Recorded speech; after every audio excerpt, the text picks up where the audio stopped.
Welcome back to the channel, everyone. I wanted to take some time tonight and do another special edition video. It's been a while since I've done one of these, and I think the last one and only one I've done so far is when I talked about my guitar collection. So I said I would do one of these from time to time, hopefully, so I'm back tonight. And this one may be a little more specific to people that actually play guitar, but maybe people that don't would still find it interesting. But this is more of a technical type of conversation I want to have for my guitar players out there. And so I'll just get right into it. Try not to make this one terribly long, but I wanted to just talk about something that tends to get overlooked, and that is rhythm guitar and what you can do to spice up your playing and make it a lot more interesting and make it sound better. I'll start off by saying I'm not the most, technical when it comes to knowing music theory. A lot of times I just kind of, through the years when I've played, I just kind of grip it and rip it, so to speak. I don't really know why I'm doing what I'm doing and the theory behind it and all of that stuff, but I just kind of play. But I do know a little bit and know enough to get by. And so I just want to take you through kind of what my rhythm guitar playing journey has been and show you maybe somewhat what it used to sound like and how it's progressed to get to the point where I'm at now, which it still needs a lot of work and I got a lot of room for improvement.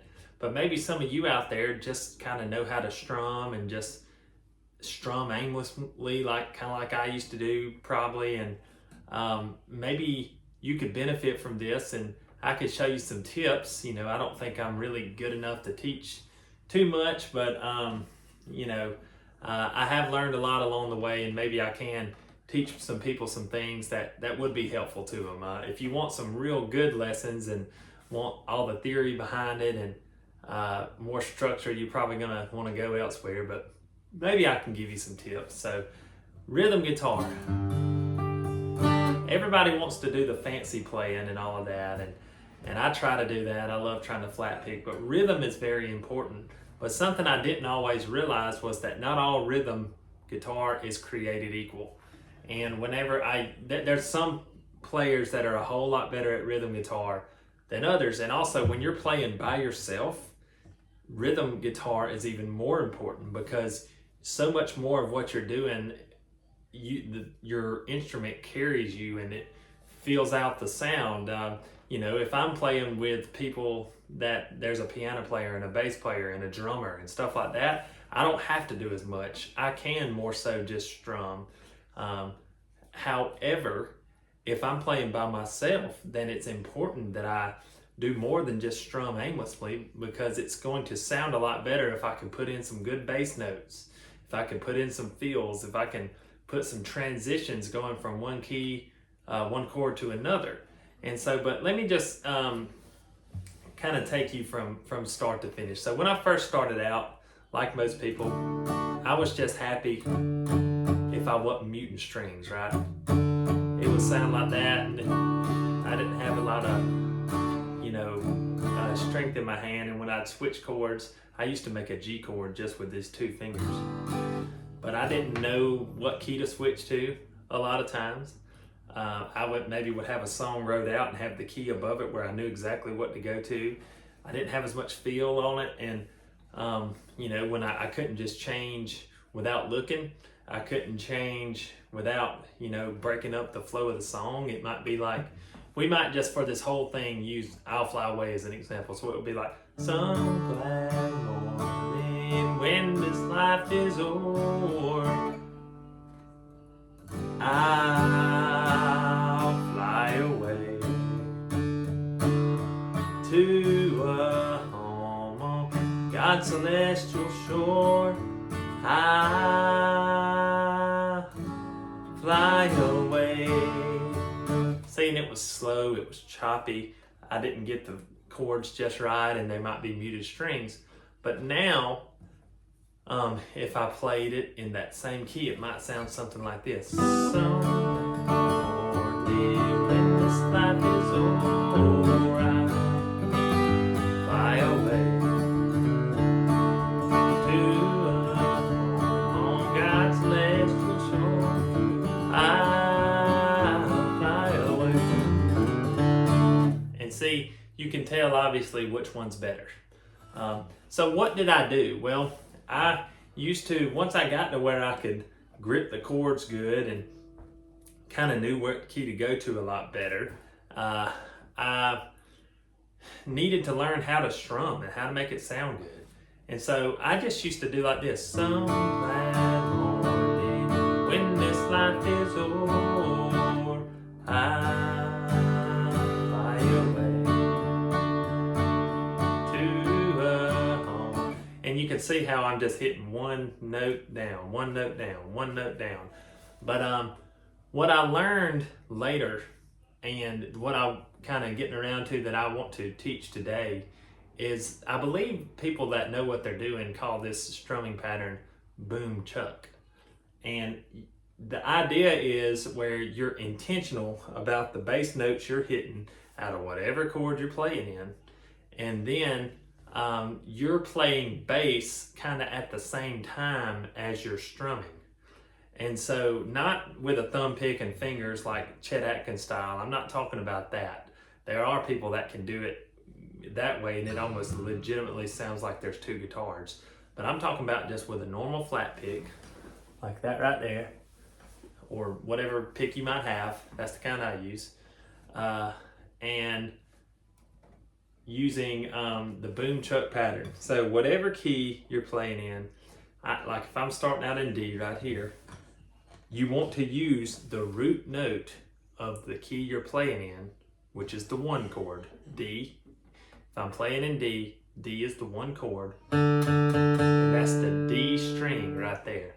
And just like if you had a bass player, they would kind of be in country style, gospel style music, a lot of times they'd be kind of tick-tocking between the 1 and the 5. See, this is the 1, G is the 4, A is the 5. So in D, you use D, G, and A.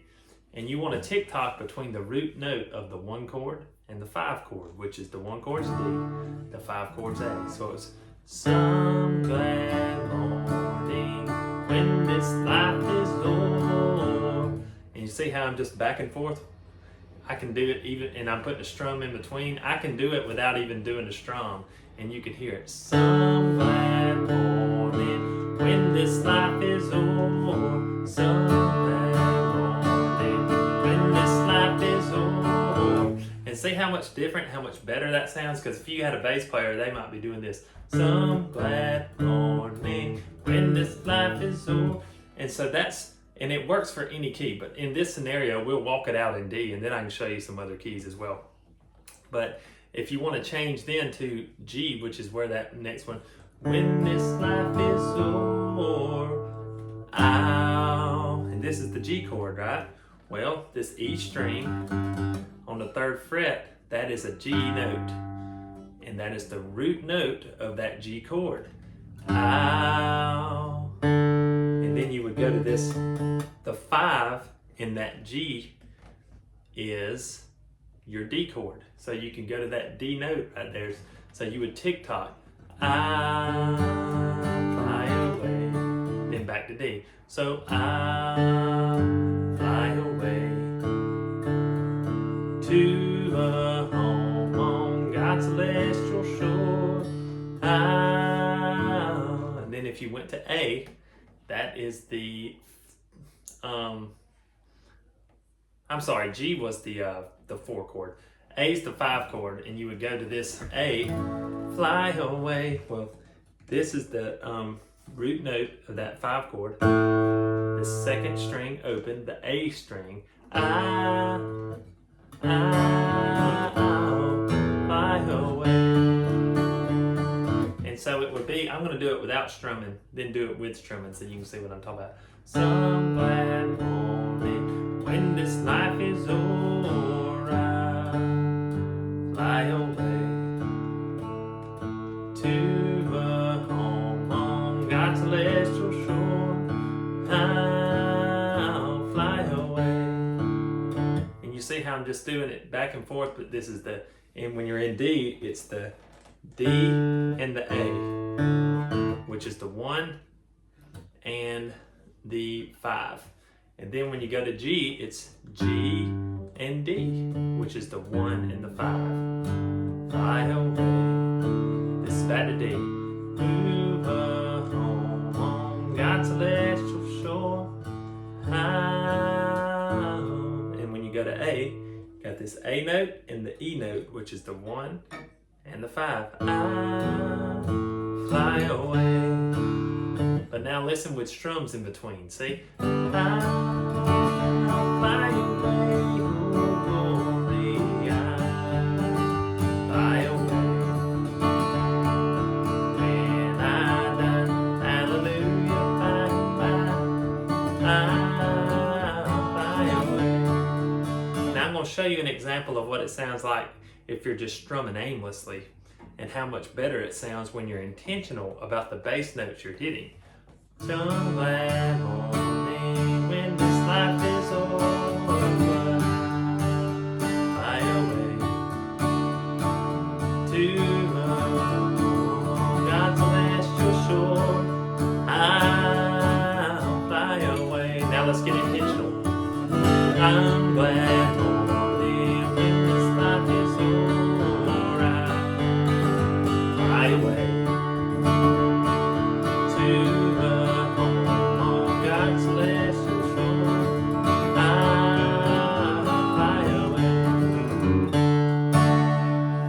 so that works for any key. D is a good singing key for me on this song, but I'm going to just do it in G and C just to give you an example. So G, it would be the root note of the G chord, which is the top, to then this D string, which is the 5 chord, and that's when you play it in G. Some glad morning when this life is over. If you go to C, it's the this C note is on the 3rd fret of the A string, and you tick tock on the 3rd fret of the E string. I fly away to a home on God's celestial shore. And then over to D. Even when D's not the key you're playing in, it still works. You use the same. You use the 1 and the 5. You tick tock back and forth. Fly away. Oh, I'll fly away. Oh, glory, I'll fly away. When I die, hallelujah, by and by, I'll fly away. Oh, I'll fly away. Oh, glory, I'll fly away. When I die, hallelujah, by and by, I'll fly away. And it works the same if you go to C. C. So this is C, and this is G, the 1 and the 5. Some glad morning when this life is over. Then F. You got F, and you got C. I'll fly away to a home on God's celestial shore. I'll fly away. Now let's put some strums in between it on all 3 chords. I'll change keys and go show you what it looks like in C, G, and D, so you can hear with the strums in between. Well, some morning when this life is over, I'll fly away to a home on God's celestial shore.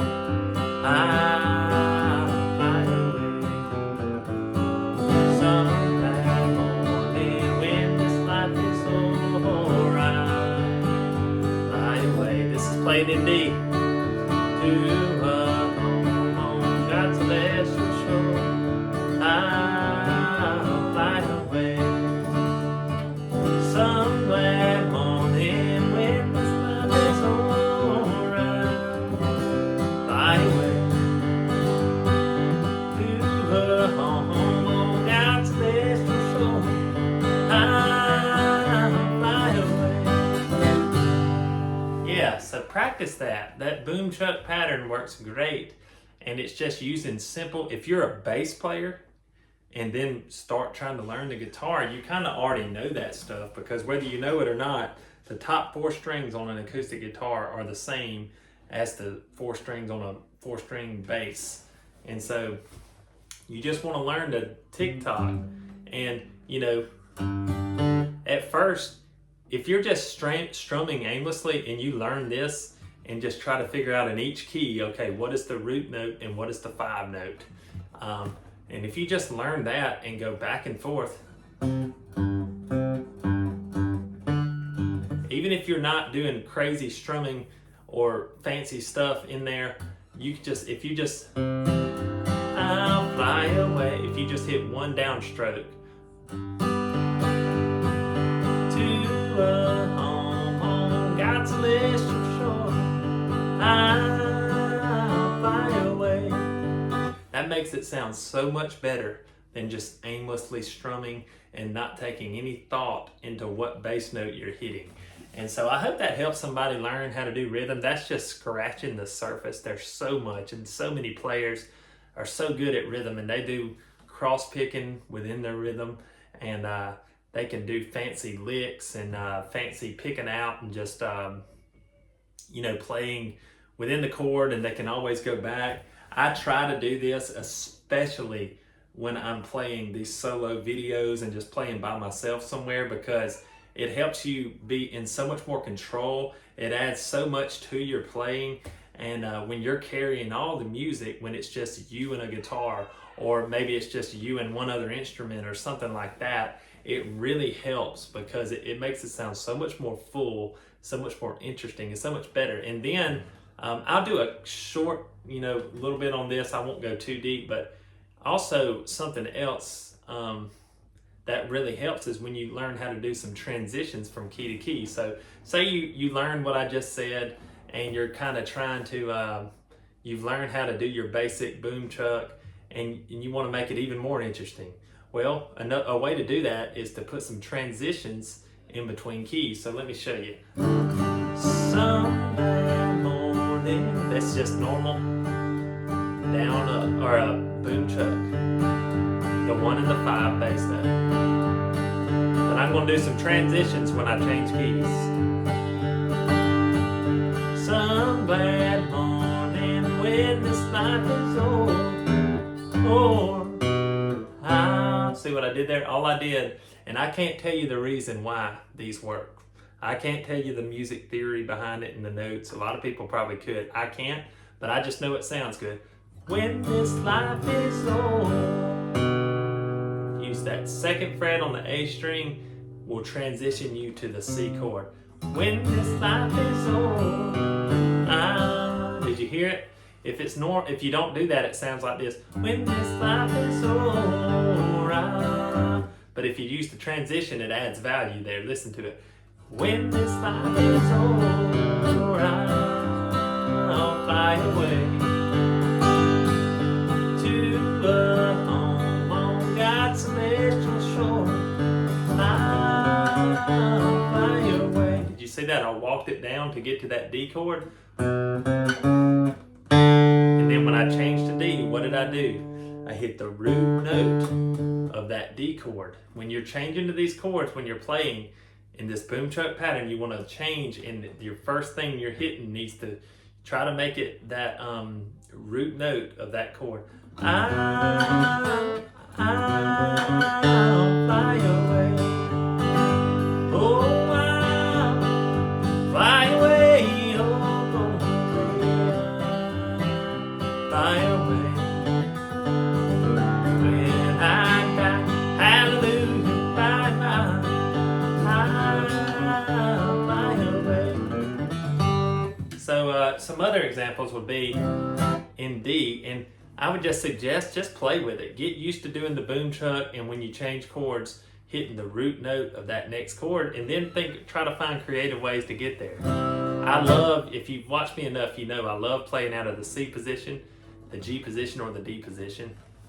Those are my favorite 3 by far. I need to get better at playing out of the A position or the E position, but if you're playing out of C, and And also, one thing to note when playing out of C, I want to get up close where you can see it. You use your ring finger on that A string, but then you move your ring finger up to the top string, to the E string, and you're tick-tocking back and forth, okay? So, some glad morning when this life is over. Then go to F. I'll fly away. See that? That's another kind of transition, a little thing you can do to make it interesting. I'll fly away. And then you go third string, or third fret on the E string, open second string, second fret, second string, and then back to that root note of your C, your third fret, A string. I'll fly away to a home on God's celestial shore. I'll fly away. And see, that's a transition I use a lot, and that's almost kind of the reverse. You go third fret, second string, then back to the second fret, second string, open, and then E string, third fret, which is the root note, which is that G note in that G chord. Oh, I'll fly away, oh glory, I'll fly away when I die. Hallelujah, by and by, I'll fly away. That's just walking it down, just like I did out of G position. Third string, second fret, third string, third fret, third string, fourth fret, then open G. See that G string, E, A, D, G, B, E, so that third string from the bottom there, open. When you're going into G, you got that root note there. That's why it works. And then I'll do a little bit showing you maybe a transition out of D, and we'll probably call it after that, okay? I hope this has helped someone. Some morning when this life is over. That's a transition. So it's this E string on the second fret. A lot of times I'll catch it with my thumb. Some glad morning when this life is over. Instead of just not putting anything there, like this. When this life is over. If you put that, if you walk it over, it sounds good. When this life is over, I'll fly away to a home on God's celestial shore. And then that one, the A string on the second fret going from D to A just sounds so good. God's celestial shore, God's celestial shore, I'll fly away. Oh, I'll fly away, oh glory, I see that, fly away. When I die, hallelujah, by and by, I'll fly away. Again, that's just scratching the surface, and I don't claim to be that great of a teacher. I've never really taught anyone how to play the guitar or anything, but I hope that some of those tips and tricks will help some people, help some young guitar players, or even if you are learning and you're not so young anymore, that's okay. But that when I learned how to do those things, that really took my guitar playing to the next level. It took it from just being an aimless strummer to actually having some purpose and being able to make it sound a whole lot more interesting when I played. So I hope that helps someone, and I hope you enjoyed this video. Who knows what the next special edition one will be, if and when I do one, but I would like to keep doing those, and I hope they'll be interesting to you. And one thing I might do down the line is teach a little bit of some of my, maybe some licks I like to use, some fancy stuff. But if you notice on the channel, the signature lick that ends the videos, I actually learned that from just watching someone on a YouTube video. They played it, they didn't teach it, they were just playing it and they ended a song that way, and I loved it, so I did it myself. And maybe I'll teach that or something. But you know, I've got some other ideas, and some that aren't so tech guitar stuff, some that maybe would just be me talking about gospel music or something. But anyways, I appreciate you for tuning in. Please feel free to share, like, or subscribe. If you think anybody might find value in these videos or just enjoys gospel music, loves the Lord, think these songs or my channel might help some people, please feel free to share it. I always thank you for the support.